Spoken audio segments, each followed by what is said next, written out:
trabajilios.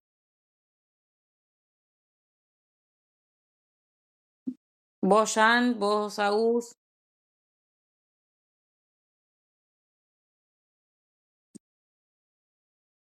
Sí. Claro, pasa que vos estás como acumulando un montón de todos lados.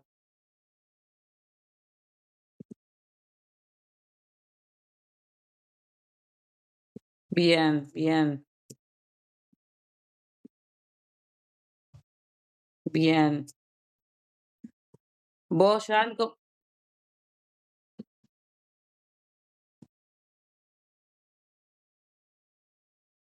Ok. Me parece que los últimos, de los que incluso vos estuviste como con las clases grabadas.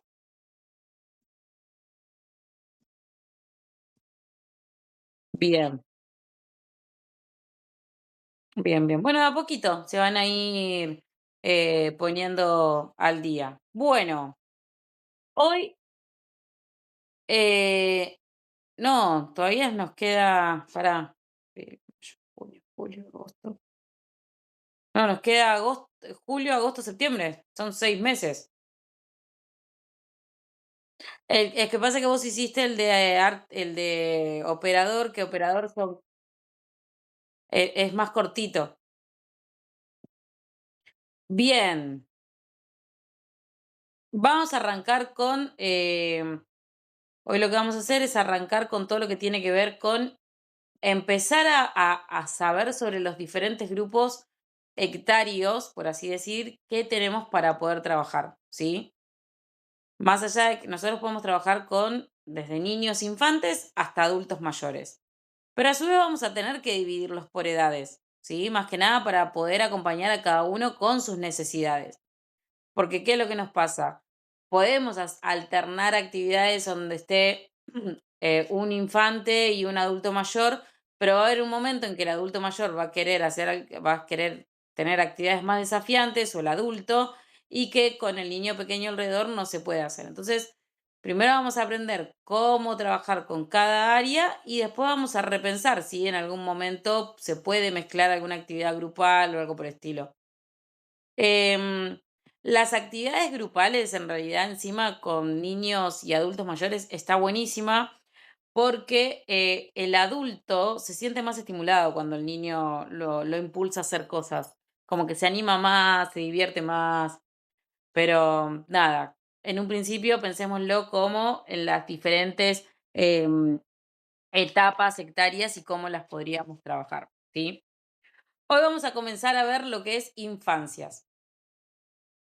Primero entender esto de la concepción histórica de la infancia, porque hoy pensamos en niños y la crianza respetuosa, niños y pantallas, niños con acceso a la educación. em, es otra mirada que tenemos de la infancia a lo que sucedía en otras épocas, ¿sí? Por ejemplo, en la Edad Media, la infancia, ¿sí? Todo lo que eran los niños y las niñas, eran vistos como una transición o una etapa hacia la vida adulta. Incluso la adolescencia no existía. Eras niño y a los 11 años eras adulto. No aparecía como el pensamiento de la adolescencia. Piensen incluso esto. ¿Ustedes saben a qué edad fue rey Tutankamón?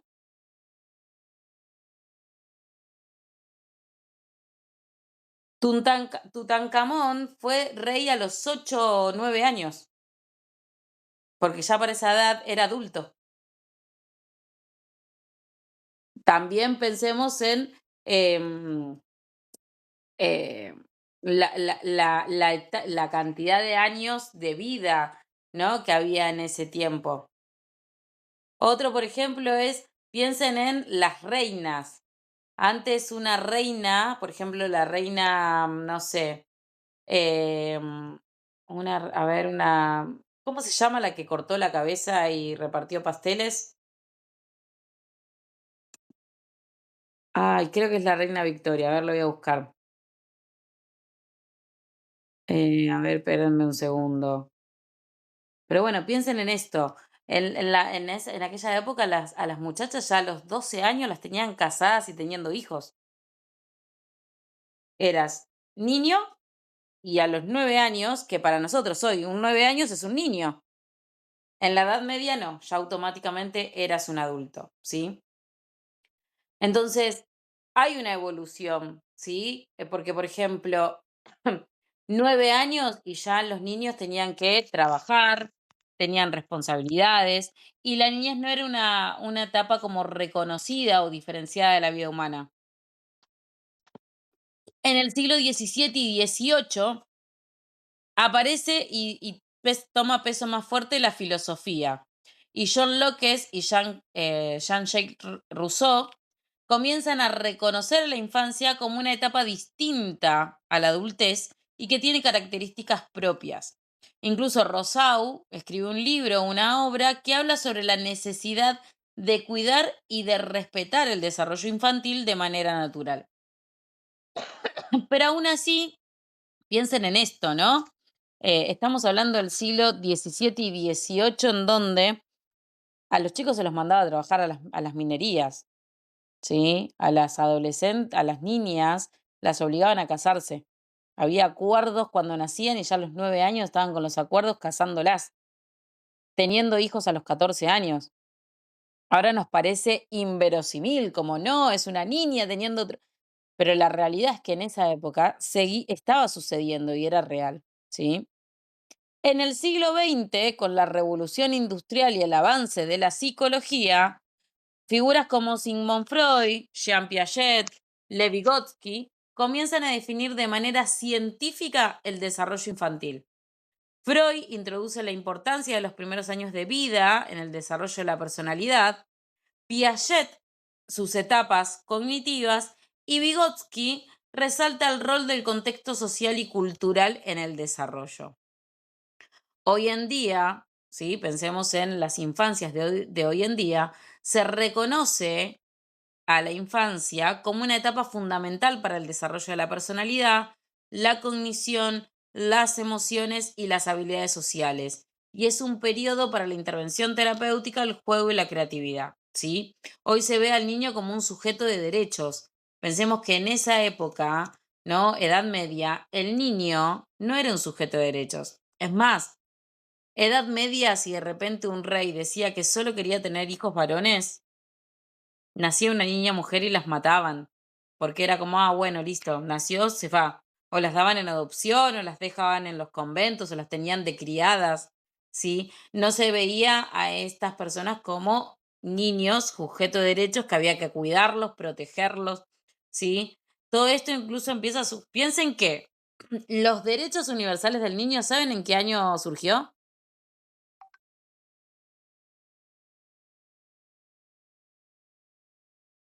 Pueden decirme una vez cada una. ¿En qué año cree cada una?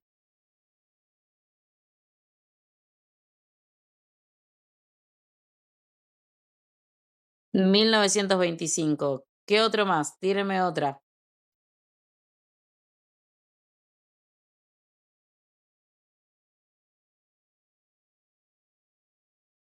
1810. ¿Otro número? Uno cada uno. A ver, tiren.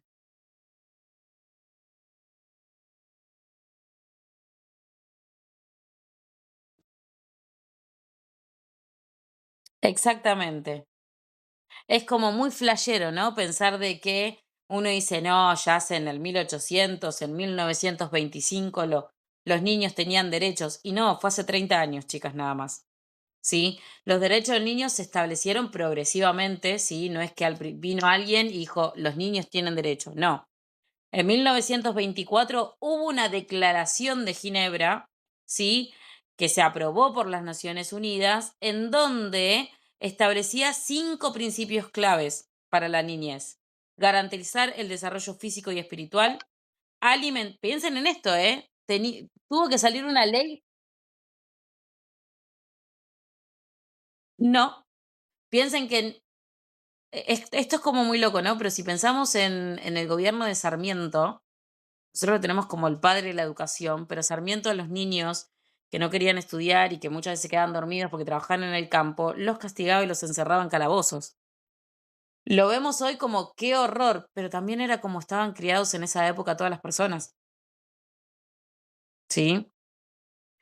En 1924 en Ginebra surge la Declaración de Ginebra, que fue aprobada por las Naciones Unidas y que lo que establece son 5 principios en ese momento, ¿sí? Garantizar el desarrollo físico y espiritual, alimentarlos y atenderlos cuando están enfermos, priorizar su ayuda en tiempos de crisis, protegerlos de la explotación laboral, física y sexual, y fomentar su educación orientada al servicio de la sociedad, ¿sí? En ese momento todavía sí, fíjense que la Organización de las Naciones Unidas tuvo que empezar a obligar a los adultos tienen que cuidar a los pibes, ¿eh? Los tienen que alimentar, tienen que no explotar, en ese momento era no explotación, sí podían mandarlos a trabajar, solo que no tenían que hacer explotación infantil. Luego, en 1959, surge una Asamblea General de las Naciones Unidas y adopta la Declaración de los Derechos del Niño, ¿sí? Pero basado en lo que venía proponiéndose en 1924 con los derechos, con estos principios que nos habían propuesto en la Declaración de Ginebra, ¿sí? Aunque más allá de que decían que tenían derecho a un nombre, educación, protección contra la negligencia, un entorno de amor y comprensión, si alguien igual no los cumplía, no importaba, ¿sí? No era jurídicamente vinculante.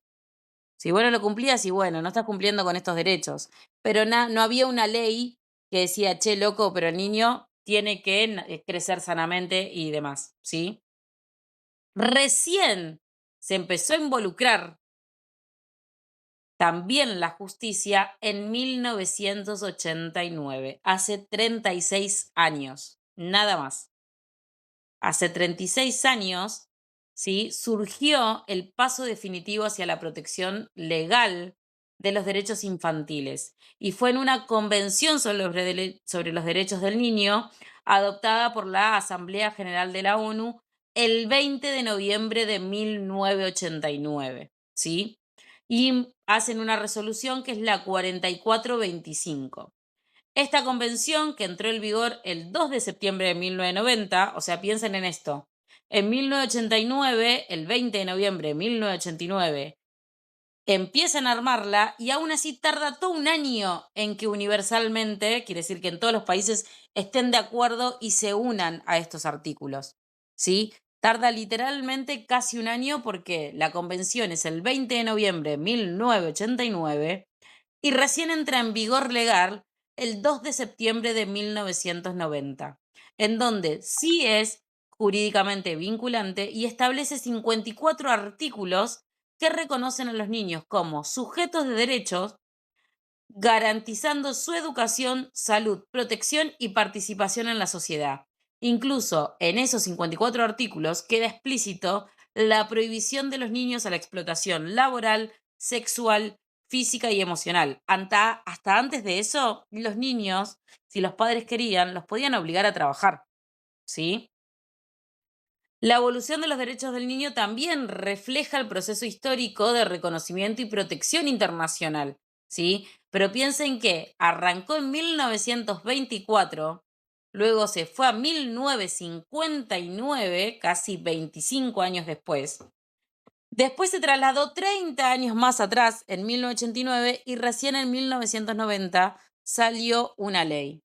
Fíjense la cantidad de años que las infancias fueron desprotegidas, ¿sí? Bien, el contexto social y cultural influye la manera significativa en el desarrollo de los niños. Las normas familiares, las estructuras educativas, las expectativas sociales, ¿sí? Afectan tanto en el crecimiento físico, emocional, cognitivo y social, y a lo largo de la historia las sociedades fueron variando de la manera en que se perciben y educan a los niños, ¿sí? Lo que influye directamente en las capacidades y habilidades que desarrollan. Piensen en esto, ¿no? Em, no sé, pensando incluso en nuestra cultura actual. Acá, Argentina, 2026, si pensamos en una niña de 9 años casada, es como, no, increíble, no, no puede ser. Casada con un chabón de 30 años, de 40. ¿Qué piensan ustedes de eso? Nada que ver.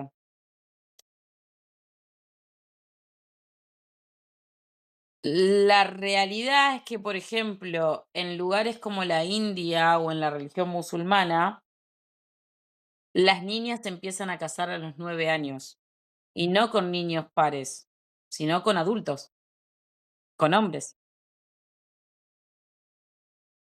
Ujú.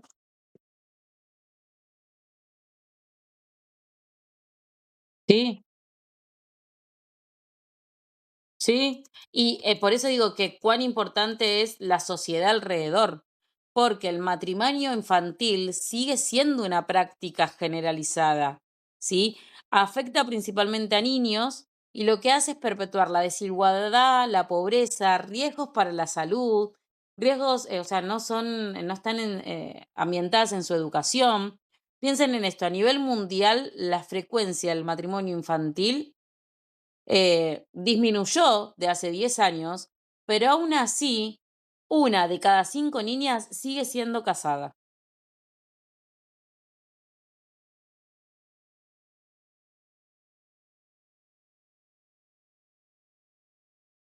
Ujú. Es toda la cultura musulmana, iraní, que incluso en nuestro país existe, ¿eh? Hay muchos igual vulneración de derechos de los niños en la actualidad, ¿sí? Lo que sucede es que vuelvo, ya no es tan, masivo como era tal vez hace unos 30 años atrás. Pero pensemos en esto, ¿sí? ¿Cuántos porcentajes de niños hoy por hoy no asisten a la escuela? No tienen un patio de comida, un plato de comida. No tienen acceso a la información, no tienen una vivienda digna. eh, Hay un montón de violaciones graves de derechos humanos contra la infancia. En 2024, sí, hubo el último censo con respecto a esto en la ONU en nuestro país, sí, pensemos en esto, em, y se sacó un porcentaje de que el 53,6 de los chicos argentinos tiene vulnerado alguno de sus derechos, en nuestro país. O sea, del 100% de los niños que habitan en nuestro país, más del 50% tiene al menos uno de sus derechos vulnerados. Alimentación, salud, vivienda, subsistencia, crianza, socialización, educación, acceso a la información, protecciones especiales. Pensemos en cuántos casos hoy en nuestro país han llegado a niños perdiendo su vida porque se le han vulnerado sus derechos, ¿sí? Reclutamiento y uso de niños y niñas para cuestiones sexuales, secuestros, ataques contra escuela, denegación del acceso humanitario, la negación a sus terapias, a los hospitales, que no haya servicios pediátricos en los hospitales, que no tengan un plato de comida. Eso es vulnerar derechos y aún existe en nuestro país. ¿Sí? Es un contexto socioeconómico que nos atraviesa y a veces tanto los niños como los adultos mayores son los más vulnerados. ¿Sí?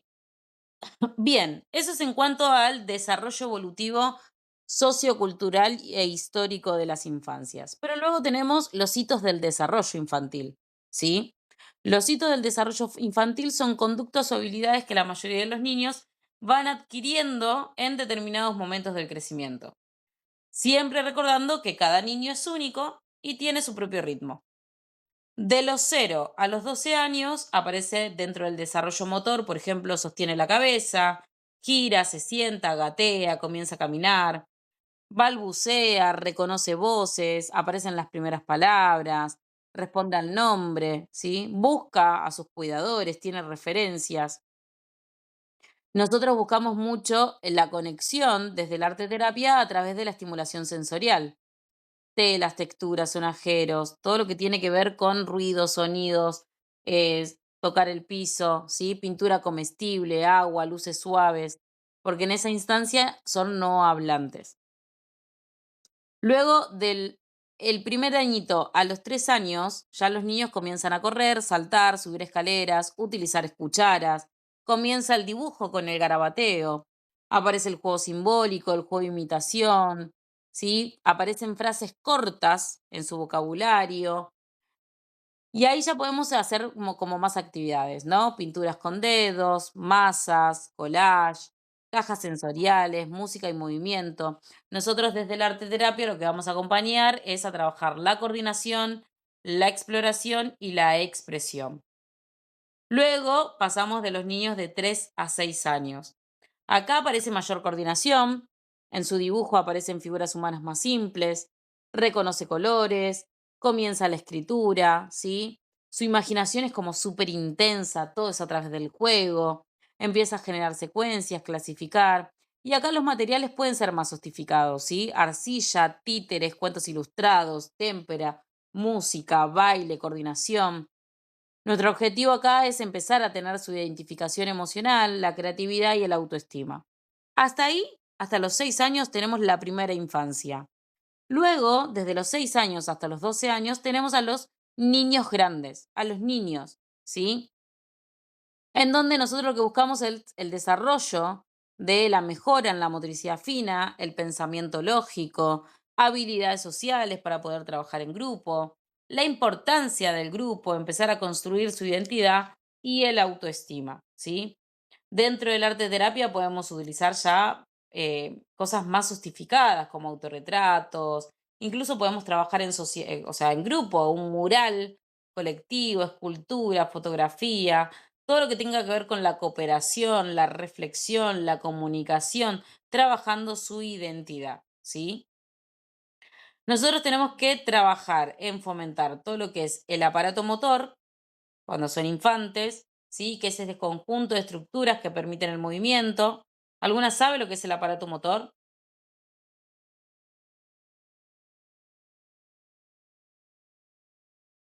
¿Qué se les ocurre a ustedes cuando yo digo aparato motor? No, motor. Escuchen ahí la palabra. El aparato motor. ¿Qué puede ser aparato motor? Ex Exactamente. Y para la motricidad, nuestro aparato que permite ese movimiento está compuesto por huesos, músculos, articulaciones, tendones, sistema nervioso, y el aparato motor influye directamente en el aprendizaje. Y de ahí tenemos dos grandes tipos de movimiento. La motricidad gruesa, que implica todos los movimientos grandes, correr, caminar, trepar, lanzar, saltar, que es de ahí nosotros podemos utilizar jugar con circuitos, danza libre, murales gigantes, pintar con los pies, ¿sí? Todo lo que tiene que ver con movimientos muy grandes. Y luego tenemos la motricidad fina, que son todo lo que comprende movimientos precisos y pequeños y exactos. Por ejemplo, cortar, escribir, moldear, enhebrar, dibujar, ¿sí? Y en esto ya tenemos que utilizar como cosas muy específicas y pequeñas.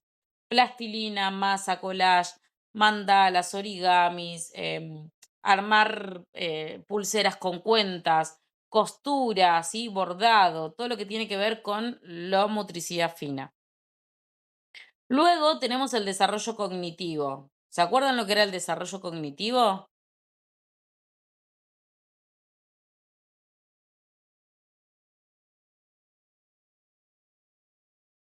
Desarrollo cognitivo tiene que ver con la atención, la memoria, la percepción, el lenguaje, el razonamiento y el aprendizaje, ¿sí?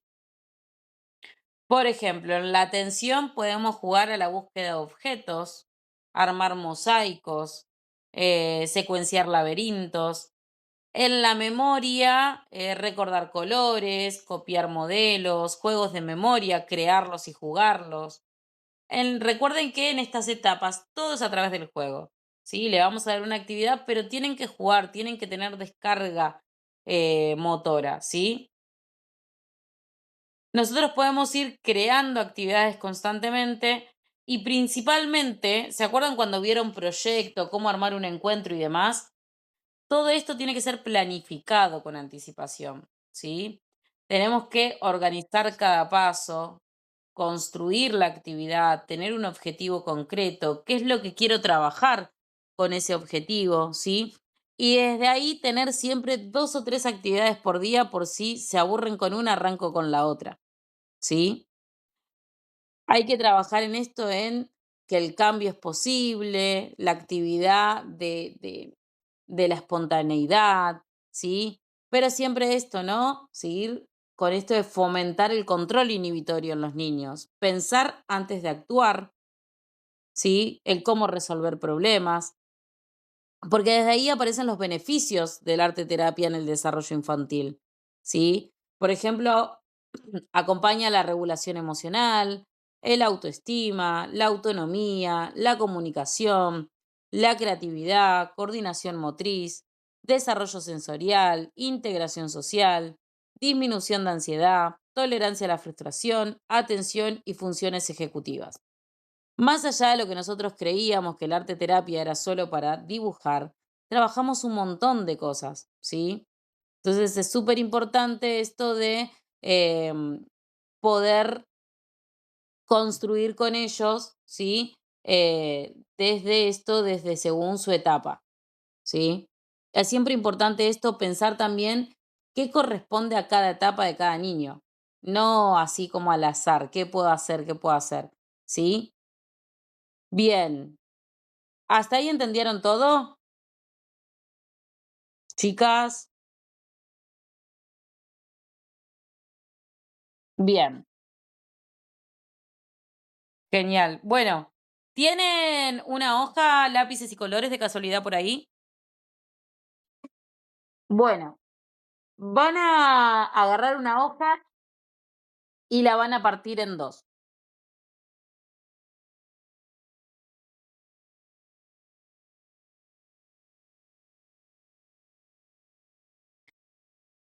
En una mitad de la hoja van a dibujar, van a dibujarse a sí mismas siendo un superhéroe. ¿Qué quiere decir esto? En esa hoja se van a dibujar, se van a escribir que la pueden doblar, tranqui, como ustedes quieran, pero en una mitad tienen que dibujarse como superhéroe, ¿sí? Se tienen que inventar un nombre de superhéroe, su traje, qué poderes tienen, ¿sí? Y en la otra mitad se van a dibujar a ustedes mismos como villanos, también. ¿Qué poderes tiene? ¿Por qué son villanos? En el otro es por qué son héroes. Un nombre de villano, ¿sí? ¿Por qué esta actividad? ¿Sí? Porque esta actividad nos ayuda a reconocer todo aquello que nos gusta desde el juego y todo aquello que nos hace ruido.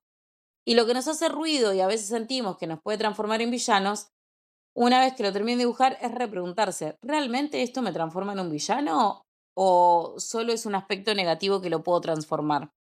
Y en la parte de qué me transforma en un superhéroe, poder validar el autoestima, ¿sí? Y poder desde ahí trabajar la confianza en sus propias capacidades, ¿sí?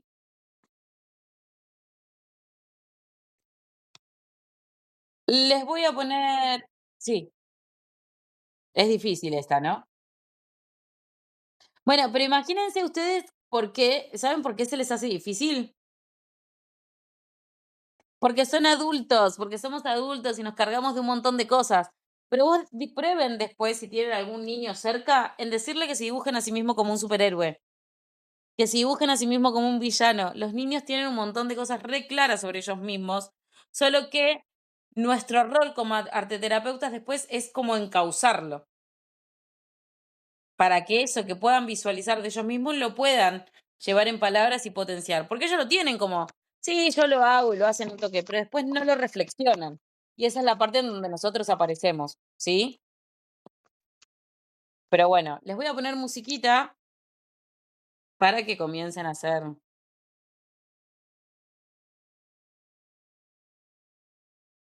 Sí, sí, porque después tiene otra parte, ¿eh? Pero primero concéntrense en el dibujo. En todo caso, ¿cómo? ¿Cómo sería con pijamita? Ah, sí, sí. superhéroe tiene que tener su traje igual que el villano. La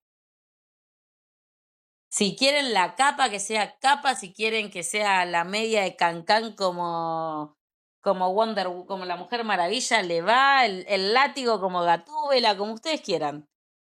Permítanse también en esto ser niños y si quieren agregarle la picardía del adulto, le pueden agregar ustedes.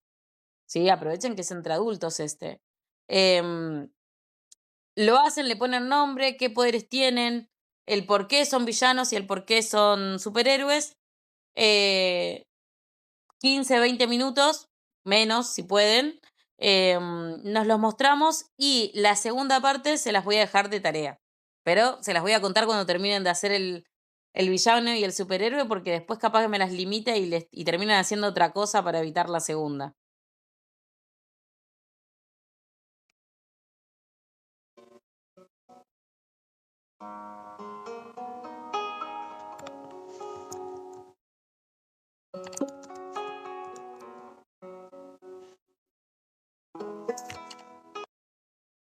Les voy a poner música que es más estimulante para niños, ¿sí? Porque la que siempre usamos es más para adultos. Así que les voy a poner.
Farmer in the dell, the farmer in the dell. Hi-ho, the dairy-o, the farmer in the dell. Farmer takes the wife, the farmer takes the wife. Hi-ho, the dairy-o, the farmer takes the wife. The wife takes the child, the wife takes the child. Hi-ho, the dairy-o, the wife takes the child. The child takes the nurse, the child takes the nurse. Hi-ho, the dairy-o, the child takes the nurse. The nurse takes the cow, the nurse takes the cow. Hi-ho, the dairy-o, the nurse takes the cow. The cow takes the dog, the cow takes the dog. Hi-ho, the dairy-o, the cow takes the dog. The dog takes the cat, the dog takes the cat. Hi-ho, the dairy-o, the dog takes the cat. The cat takes the mouse, the cat takes the mouse. Hi-ho, the dairy-o, the cat takes the mouse. The mouse takes the cheese, the mouse takes the cheese. Hi-ho, the dairy-o, the mouse takes the cheese. The cheese stands alone, the cheese stands alone.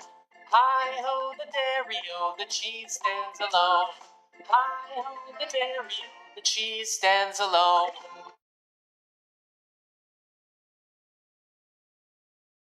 ¿Cómo van, chicas?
¿Cómo van, chicas?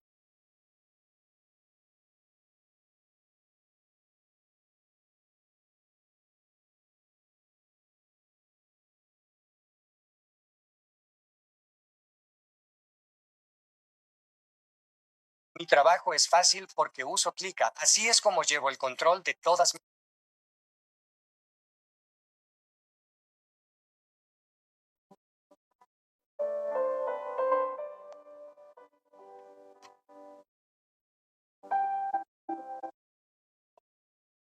Bien. Bueno, vamos a hacer lo siguiente. Cuando terminen de hacer los dos, así lo terminan tranquilas, me mandan fotito, ¿sí?